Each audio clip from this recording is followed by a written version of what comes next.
আসসালামু আলাইকুম। নতুন আরো একটি ভিডিওতে আপনাকে স্বাগতম। আজকে আম্মু রান্না করছে লাউ দিয়ে গরুর মাংসের ভুনা। প্রথমে আম্মু গরুর মাংসগুলোকে কেটে ছোট ছোট করে পিচ করে নিল। এবার আব্বু মাংসগুলো পরিষ্কার করে নিচ্ছে। আব্বু মাংস কষাবে, তাই কড়াইয়ে পেঁয়াজ, মরিচ ও টমেটোতে আদা রসুন বাটা দিয়ে অন্যান্য মশলা দিয়ে ও পরিমাণ মতো লবণ দিয়ে কষিয়ে নিচ্ছে।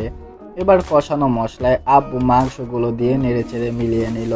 এই পর্যায়ে মাংস কষানো শেষ। আম্মু লাউ কেটে নিচ্ছে, মাংসে দিবে, তাই আব্বু কষানো মাংসে লাউগুলো দিয়ে মিলিয়ে নিল। এবার ফুটিয়ে নিল। দেখুন লাউয়ে কত পানি উঠেছে। সব শেষে জিরার ফাঁকি দিয়ে রান্না শেষ করলো। চলুন খেতে বসি।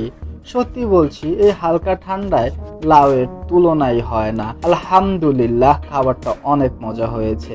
আমি খাবার খাই। ভিডিওটা ভালো লাগলে কমেন্ট করে জানিয়ে দিন আপনার মতামত। আর হ্যাঁ, সাবস্ক্রাইব ও ফলো করতে ভুলবেন না। আল্লাহ হাফেজ।